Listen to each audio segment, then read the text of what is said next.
केजरीवाल।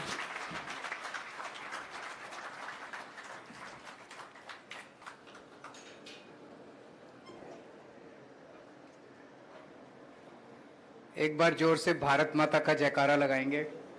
भारत माता की इनकलाब, वंदे।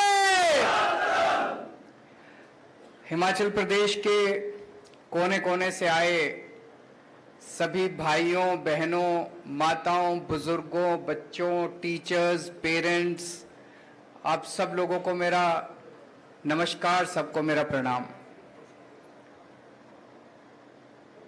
दोस्तों, आज मैं आपके बीच में शिक्षा के बारे में बात करने आया हूं।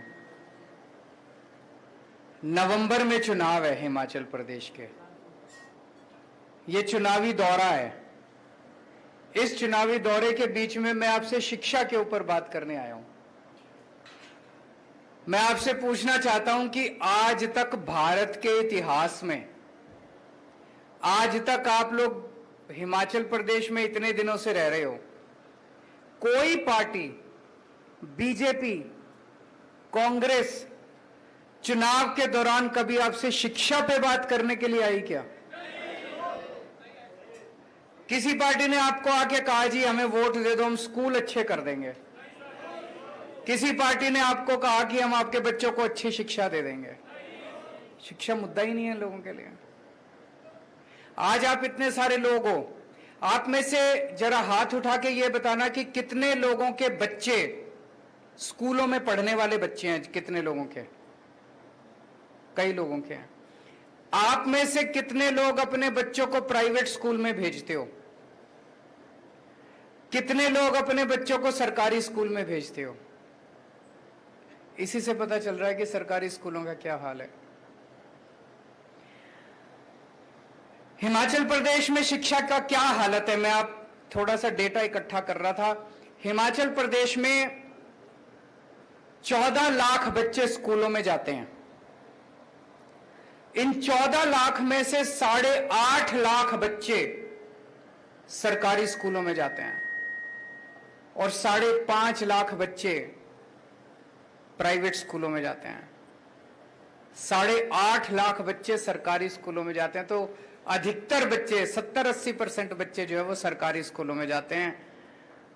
इसका मतलब हिमाचल प्रदेश के अंदर इतनी गरीबी है, बेचारे अपने बच्चों को, सरकारी स्कूलों की हालत इतनी खराब है, इतनी खराब है हिमाचल प्रदेश के अंदर।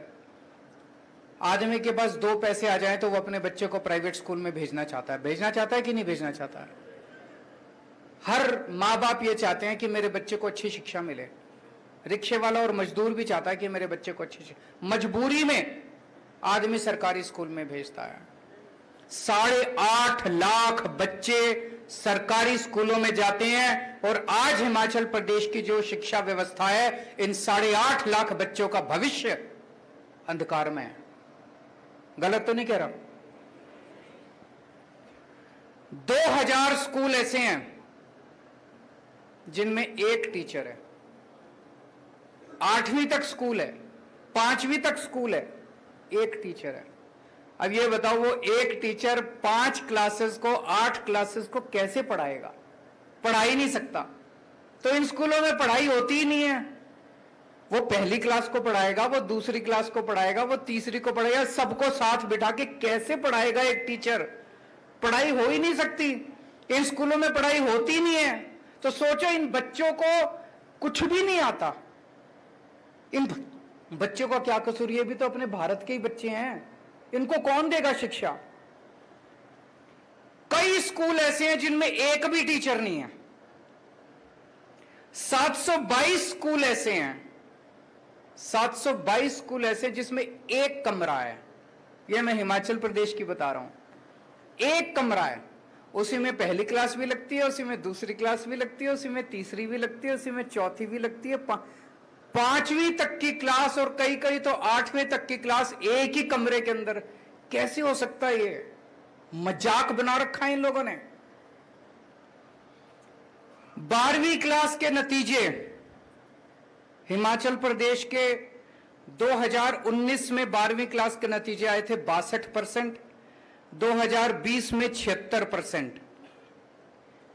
55 सरकारी स्कूल ऐसे थे जिनमें एक भी बच्चा पास नहीं हुआ। यह मैंने इंटरनेट पे देखा है। 55 सरकारी स्कूल ऐसे थे हिमाचल प्रदेश के अंदर जिसमें 10वीं और 12वीं क्लास में बोर्ड के पेपर में एक भी बच्चा पास नहीं हुआ। और अभी हिमाचल प्रदेश हाईकोर्ट के अंदर एक पीआईएल दाखिल की है किसी ने। उस पीआईएल में उसने कहा है कि हिमाचल प्रदेश सरकार ने मंडी के अंदर एक सरकारी स्कूल को तोड़ के वहां पे मॉल बना रहे हैं। यह हिमाचल प्रदेश की शिक्षा व्यवस्था है। हिमाचल प्रदेश पे कांग्रेस ने 30 साल राज किया, भारतीय जनता पार्टी ने 20 साल राज किया। इन्होंने क्या किया? शिक्षा व्यवस्था को बर्बाद करने में इन्होंने कोई कसर नहीं छोड़ी। गलत तो नहीं कह रहा। अब आपकी मर्जी है, 5 साल और दे दो इनको, आपके बच्चों के 5 साल और खराब हो जाएंगे।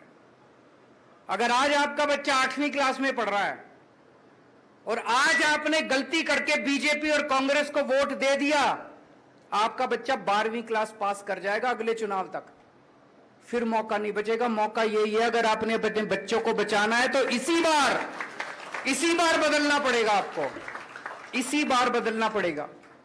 8वीं क्लास में अगर आपका बच्चा पढ़ रहा है, वो 12वीं पास कर जाएगा, उसका भविष्य तो गया। उसका भविष्य कौन ठीक करेगा और उसका जिम्मेदार कौन होगा? मां बाप, क्योंकि उन्हें वोट उनको दिया।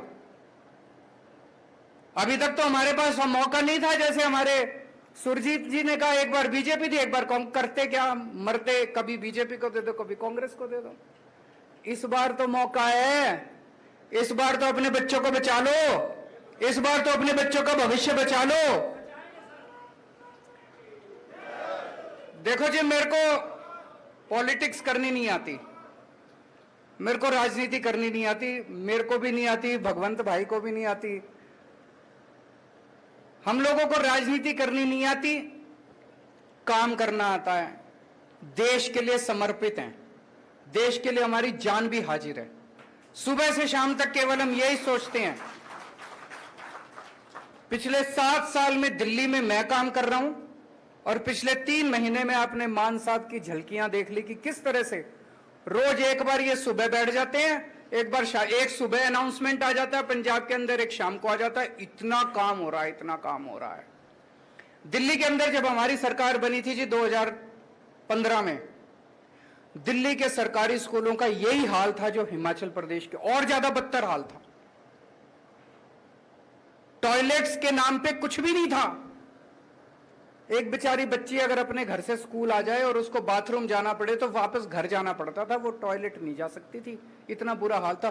किसी स्कूल के अंदर टॉयलेट का इंतजाम नहीं था। दिल्ली सरकार के स्कूलों में पानी का इंतजाम नहीं था, जाले लगे पड़े थे दीवारों पे, दीवारें टूटी पड़ी थी, छत चू रही थी, छत नीचे डेस्क नहीं थे, टाट पे बैठते थे बच्चे, घंटे भर आते थे, फिर खेलते कूदते बाहर, कोई सिक्योरिटी गार्ड नहीं था। बुरा हाल था एजुकेशन का। और सरकारी स्कूलों के नतीजे तो माशाल्लाह ना ही पूछो। टीचर्स आते थे, घंटे भर के अंदर वो भी घर चले जाते थे। जैसे हिमाचल प्रदेश के अंदर है, अगर किसी के पास 2 पैसे आ जाएं तो अपने बच्चे को प्राइवेट में भेजना चाहता है, वही हाल सरकारी स्कूलों का था दिल्ली के अंदर। जिसके पास, रिक्शे वाले के पास, मजदूरों के पास। मैं राजनीति में आने के पहले मैं एनजीओ में काम करता था, समाज सेवा का काम करता था, झुग्गियों, दिल्ली की झुग्गी बस्तियों में काम किया करता था। उन झुग्गी बस्तियों के अंदर मैं देखता था कि एक रिक्शे वाला भी, एक मजदूर भी कोशिश करता था, यार एक टाइम का रोटी कम खा लेंगे लेकिन अपने बच्चों को स्कूल, अच्छे प्राइवेट स्कूल में भेज देते हैं। कोई सरकारी स्कूल में नहीं भेजना चाहता था। हमारी सरकार आई, हमने एक सपना देखा था, मैंने, मनीष सिसोदिया जी ने, हमने तय किया यार कुछ भी हो, ये सरकारी स्कूल ठीक करने अपने को।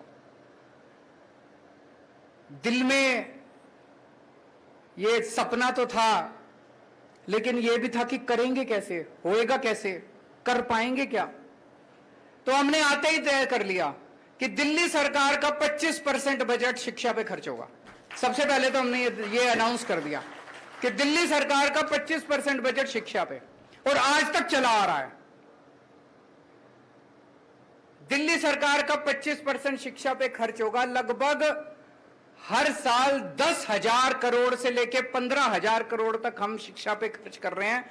7 साल हो गए, आप कैलकुलेट कर लो, 80 से 85,000 करोड़ रुपए हम शिक्षा पे, स्कूलों पे खर्च कर चुके हैं अभी तक। 80 से 85,000 करोड़। और ये सारा पैसा खर्च करवाया है, ये मेरी जेब में नहीं गया, ये किसी नेता की, अफसरों की जेब में नहीं गया। वहां से हमारी शुरुआत हुई और आज मुझे कहते हुए गर्व है कि दिल्ली के सरकारी स्कूल इतने शानदार हो गए हैं। दिल्ली के सरकारी स्कूल इतने खराब थे, हमने सारी बिल्डिंगें तोड़ तोड़ के नई बिल्डिंगें बनाई हैं, शानदार बिल्डिंगें बनाई हैं, स्विमिंग पूल बनाए हैं सरकारी स्कूलों के अंदर, लिफ्टें हैं सरकारी स्कूलों के अंदर, बिल्कुल नए सारे, लगभग 1100 1150 स्कूल हैं, सारे नए स्कूल बना दिए हम लोगों ने, तोड़ तोड़ के नए स्कूल बनाए हैं। स्कूल बनाना तो आसान था, नतीजे लाना बड़े मुश्किल है। इस साल 12वीं क्लास में हिमाचल प्रदेश में मैंने बताया 2019 में 62% नतीजे आए थे। दिल्ली के अंदर 99.7% नतीजे आए हैं सरकारी स्कूलों के, गवर्नमेंट स्कूल्स के 99.7% नतीजे। सुना था कभी भारत के इतिहास में 1947 के बाद से लेके आज तक मेरे को लगता नहीं किसी भी सरकार के टाइम में सरकारी स्कूलों के नतीजे 99.7% आए हैं। जब हमारी सरकार बनी, मैंने बताया कि अगर किसी के पास 2 पैसे हो वो अपने बच्चे को सरकारी स्कूल से निकाल के प्राइवेट स्कूल में भर्ती कराता था।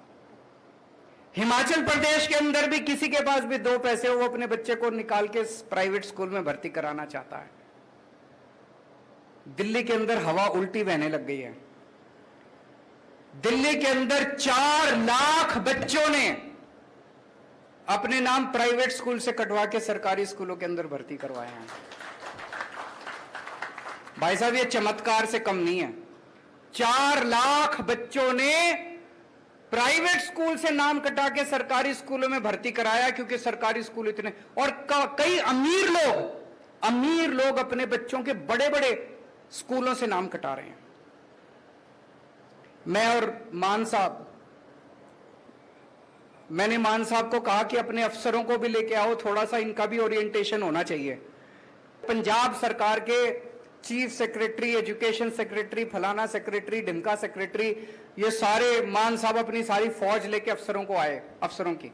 हमने इनको स्कूल घुमाए, दिल्ली सरकार के सरकारी स्कूल। तो एक क्लास में हम घुसे तो इनका एक अफसर बच्चों से पूछता है, बच्चे क्लास में बैठे थे, उन बच्चों से पूछता है, आप में से प्राइवेट स्कूल छोड़ के कौन कौन आए? तो कई बच्चों ने हाथ उठाया, जी हम प्राइवेट स्कूल से नाम कटा के आए। तो उन्होंने एक बच्चे से पूछा, बेटा आप कौन से प्राइवेट स्कूल से आए? वो बच्चा कहता है Saint Columbus. Saint Columbus Delhi का सबसे बड़ा प्राइवेट स्कूल है, सबसे, मतलब कहते हैं ना जिसमें कि एडमिशन लेना इम्पॉसिबल, सबसे शानदार प्राइवेट स्कूल है सेंट कोलंबस से भी, डीपीएस से भी, इधर से भी उधर से भी लोग अपने बच्चों के नाम कटा के सरकारी स्कूल में भर्ती करा रहे हैं। आज अगर कोई मेरे से पूछता है, अरविंद जी 7 साल में आपने सबसे अच्छा काम क्या किया? भाई साहब, हमने बच्चों के 16 लाख बच्चे मेरे सरकारी स्कूलों में पढ़ते हैं, इन 16 लाख बच्चों की मैंने जिंदगी बना दी। अब आपसे एक मौका मांगने आया हूं, ये 8.5 लाख बच्चे जो सरकारी स्कूलों में पढ़ रहे हैं, इनकी भी जिंदगी बनानी है कि नहीं बनानी है? चाबी आप लोगों के हाथ में, आप ही कुछ कर सकते हो। आ रहा हूं मैं। अब मैं आपको बताता हूं, आईआईटी का नाम सुना है सब लोगों ने? आईआईटी है Indian institute of technology, engineering college है।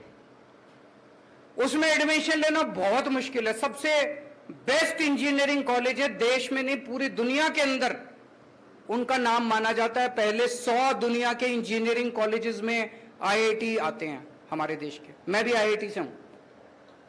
बड़ा मुश्किल है, मेरे को पता है मैं कितनी मेहनत करी थी, मैंने कितने रात दिन पढ़ना पड़ता है, बड़ी मुश्किल है। बड़े आपको जान के ताज्जुब होगा जी, पिछले 2-3 साल से 400 से ज्यादा बच्चे हर साल हमारे आईआईटी की परीक्षा पास कर रहे हैं, सरकारी स्कूलों के, गवर्नमेंट स्कूल के। हिमाचल प्रदेश के अंदर 55 स्कूल ऐसे हैं जिसमें एक भी बच्चा 12वीं पास नहीं कर रहा। दिल्ली के अंदर दिल्ली सरकार के स्कूलों के 400 बच्चे आईआईटी की परीक्षा पास कर रहे हैं।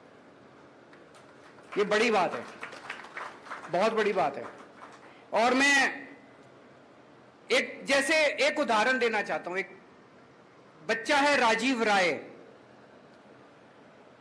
इसका इस साल आईआईटी गुवाहाटी में मैकेनिकल इंजीनियरिंग में एडमिशन हुआ है। आईआईटी गुवाहाटी में मैकेनिकल, सरकारी, हमारे दिल्ली सरकार के 12वीं क्लास से पास हुआ, उसने परीक्षा दी और उसको आईआईटी गुवाहाटी में मैकेनिकल इंजीनियरिंग। उसके पिताजी एक छोटे से मैकेनिक हैं।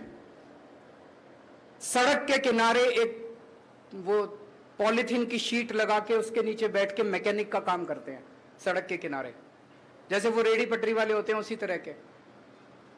9,000 रुपए महीने मुश्किल से कमाते हैं। पिताजी तीसरी पास हैं, माताजी पढ़ी नहीं हुई, अनपढ़ है। ये लड़का आईआईटी गुवाहाटी से मैकेनिकल इंजीनियरिंग करने के बाद इसको जो शुरुआती तनख्वाह मिलेगी, कम से कम 2 लाख रुपए महीने की तनख्वाह इसको मिलेगी। अब आप सोच के देखो कि अगर दिल्ली सरकार के स्कूल अच्छे नहीं हुए होते तो क्या होता। क्या राजीव राय आईआईटी में जा सकता था? मैं इसकी काबिलियत पे वो नहीं कर रहा, हो सकता चला भी जाता, मैं वो नहीं कह रहा। लेकिन जो सुविधाएं मिली और जो कुछ मिला, क्या राजीव राय जैसे इतने बच्चे जो आज इंजीनियरिंग कर रहे हैं, क्या वो जा सकते थे? नहीं जा सकते थे। वो मैकेनिक का बेटा हो सकता है मैकेनिक अपने पिताजी की दुकान में ही काम करने के लिए मजबूर हो जाता। हो सकता है उसके पिताजी बीच में उसकी पढ़ाई छुड़वा देते, कहते बेटा पढ़ाई तो होती नहीं है तो टाइम क्यों खराब कर रहा है, मेरे साथ दुकान पे बैठा कर, 2 पैसे तो कमाएगा। ऐसे ही होता है ना गरीब परिवारों में। क्या राजीव राय आईआईटी में जा सकता था? नहीं जा सकता था। ऐसे कितने ही बच्चे हैं। आप सोच के देखो, इन सब बच्चों के घरों की गरीबी दूर हो रही है। अब 1.5 लाख बच्चे हर साल मेरे 12वीं क्लास से निकलते हैं सरकारी स्कूलों में। इन 1.5 लाख बच्चों का पहले भविष्य अंधकार में था। अब मैं दावे के साथ कह सकता हूं, ये 1.5 लाख बच्चे, मैं ये नहीं कह रहा सारे इंजीनियर बन जाएंगे, इनमें से कई इंजीनियर बनेंगे, कई डॉक्टर बनेंगे। और इन बच्चों को हम बिजनेस करना सिखा रहे हैं 11वीं 12वीं क्लास में। मैं अभी बताऊंगा आपको।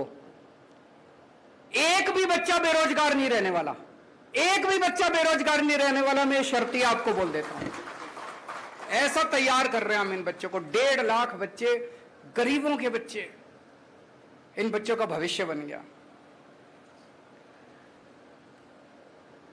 हमने अब हमारे स्कूल तो बहुत अच्छे हो गए।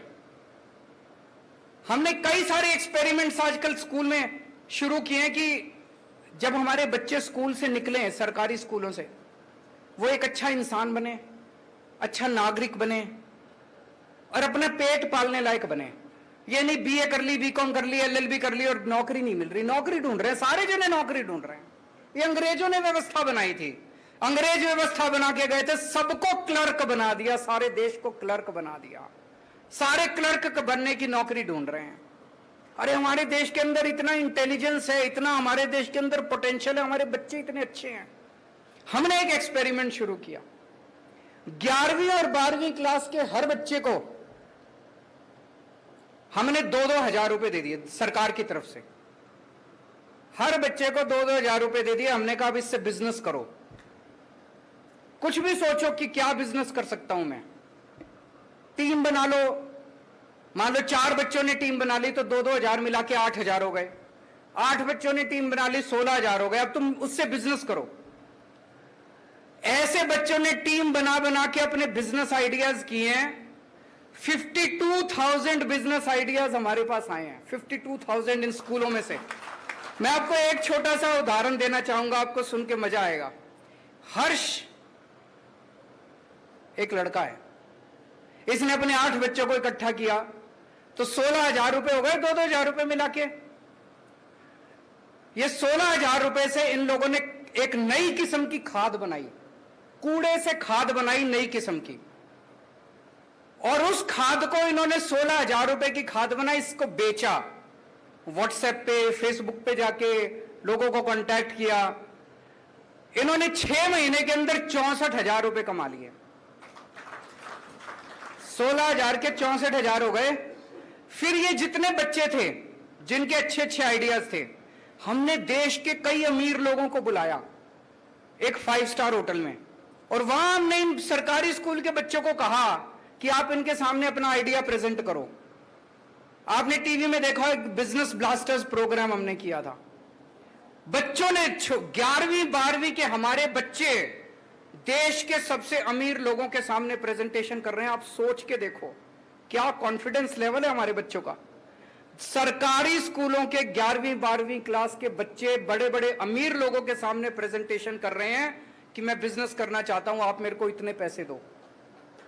उसमें कई बच्चों को इन्वेस्टमेंट मिली। किसी इंडस्ट्रियलिस्ट ने कहा मैं आपके आइडिया में इतने पैसे इन्वेस्ट करता हूं। हर्ष जिसका मैंने अभी बताया, इसके पिताजी एक सरकारी स्कूल के अंदर सफाई करते हैं, सफाई कर्मचारी हैं, बहुत गरीब परिवार से आता है। इसकी 8 लोगों की टीम को 16 लाख रुपए की इन्वेस्टमेंट मिली इंडस्ट्रियलिस्ट से। अब ये सारे बच्चे तैयार हो रहे हैं भारत मां का नाम रोशन करने के लिए, आगे बढ़ने के लिए। हमें हिमाचल प्रदेश के बच्चों को तैयार करना है कि नहीं करना है? चाबी आप लोगों के हाथ में है जी। अभी सबसे पहले जो क्वेश्चन मेरे से पूछा गया, एक बहन ने पूछा जी प्राइवेट स्कूल वालों ने बड़ी लूट मचा रखी है, खूब फीस लेते हैं। दिल्ली में भी यही था। सरकारी स्कूलों का बुरा हाल है। हर माँ बाप अपने बच्चे को अच्छी शिक्षा देना चाहता है, हर माँ बाप अपने बच्चे को प्राइवेट स्कूल में भेजता है, और प्राइवेट स्कूल वालों को पता है कि जो मर्जी ले लो, माँ बाप की तो चलती नहीं है, कर क्या लेंगे बेचारे। कोई माँ बाप अगर थोड़ी सी आवाज उठाते तो धमकी देते तेरे बच्चे को निकाल देंगे स्कूल से, ले जा अपने बच्चे को। माँ बाप को लगता है यार कहाँ में एडमिशन कराना कोई आसान थोड़ी है आजकल प्राइवेट स्कूलों में।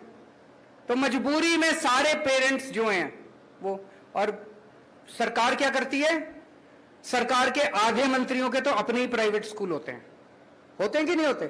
बड़े बड़े स्कूल जितने सारे नेताओं के हैं, और या ये सारे नेताओं के साथ साठगांठ करते हैं, पार्टी में चंदा देते हैं ये लोग। हमारी पार्टी ईमानदार है, ना तो हमारे किसी मंत्री का स्कूल और ना हमारी पार्टी किसी प्राइवेट वाले से चंदा लेती। हमने दिल्ली में आने के बाद ब्लैंकेट बैन कर दिया, कोई फीस नहीं बढ़ाई जाएगी।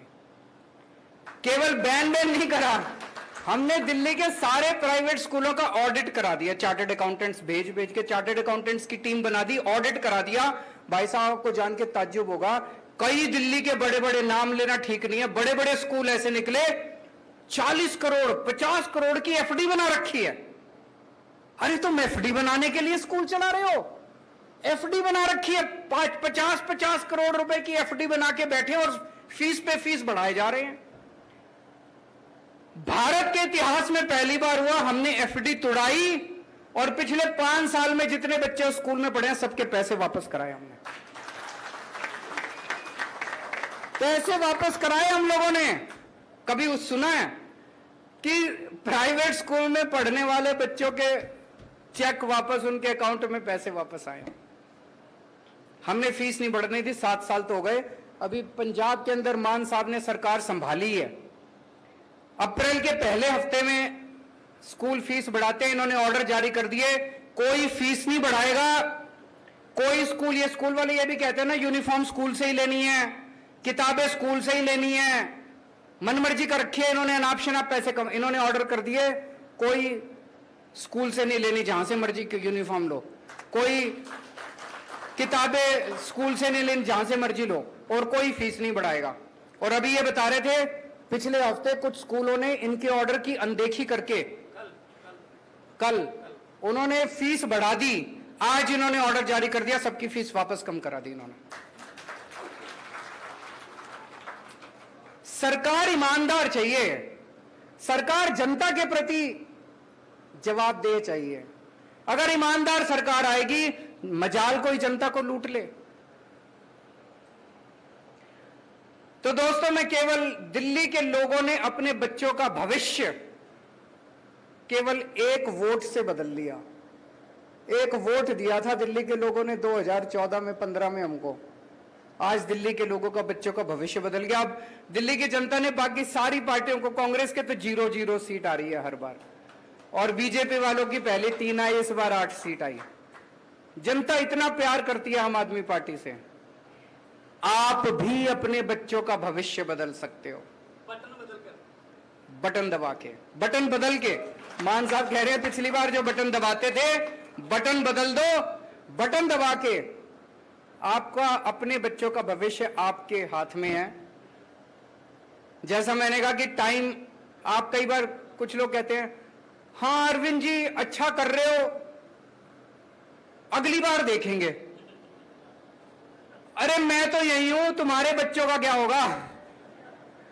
मेरा तो देख लेना पहले, अपने बच्चों का देख लो। मैं अपने लिए नहीं आया,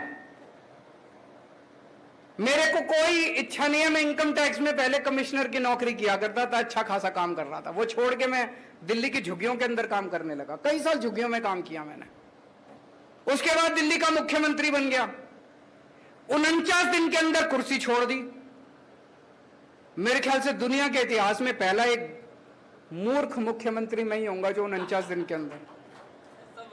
सत्ता के लिए नहीं आए हम, येन केन प्रकारेन सत्ता ले लो, जाति के नाम पे, धर्म के नाम पे, पैसे बांट के, दारू पिला के, वो सब नहीं करते हम।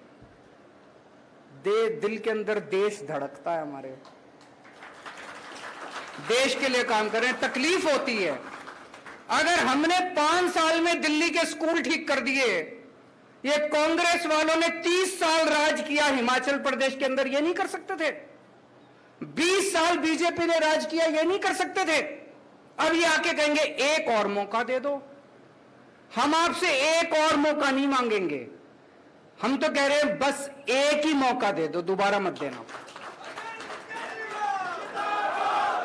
एक ही मौका दे दो, दोबारा मत देना। अभी एक भाई साहब बता रहे थे पेपर बड़े लीक होते हैं। भाई साहब कुछ तो गड़बड़ है। मैं हरियाणा गया, वहां भी बीजेपी की सरकार है, वहां भी खूब पेपर लीक होते हैं। गुजरात गया, वहां भी बीजेपी की सरकार है, वहां भी खूब पेपर लीक होते हैं। सारे पेपर लीक, दिल्ली में नहीं होते। क्या चक्कर है जी? पता नहीं लीक होते हैं या लीक करवाते हैं ये लोग। वो मैं हमेशा कहता हूं, वो Guinness book of world record में आ रहा है इनका नाम, बीजेपी वालों का। सबसे ज्यादा पेपर लीक करवाने वाली पार्टी पूरी दुनिया के अंदर वर्ल्ड रिकॉर्ड बना रहे हैं। क्यों? इनकी नीयत खराब है। अंत पंत में सारी चीज इसी बात पे आ जाती है, आपकी नीयत कैसी है। इनकी नीयत खराब है, हमारी नीयत साफ है। हमारे पेपर लीक नहीं होते, इनके सबके पेपर लीक हो जाते हैं। तो दोस्तों, मैं आपको अच्छी शिक्षा दूंगा, आपके बच्चों को रोजगार दूंगा, इस बात पे वोट मांगने के लिए आया हूं। और आज मैं चैलेंज करता हूं इन सारी पार्टियों को, हिम्मत है तो तुम शिक्षा के नाम पे वोट मांग के दिखा दो। हिम्मत है तुम रोजगार के नाम पे वोट मांग के दिखा दो। मैं शिक्षा के नाम पे, स्वास्थ्य के नाम पे, इसके नाम पे वोट मांगने के लिए आया हूं। जैसा मैंने कहा, मेरे को राजनीति करनी नहीं आती, पॉलिटिक्स करनी नहीं आती। आपको गंदी राजनीति चाहिए, उनके पास चले जाना। आपको भ्रष्टाचार चाहिए, उनके पास चले जाना। आपको दंगे चाहिए, उनके पास चले जाना। आपको गुंडागर्दी चाहिए, उनके पास चले जाना। अगर आपको अपने बच्चों का भविष्य बनाना है, मेरे पास आ जाना। मैं गारंटी देता हूं एक एक बच्चे का भविष्य बना दूंगा।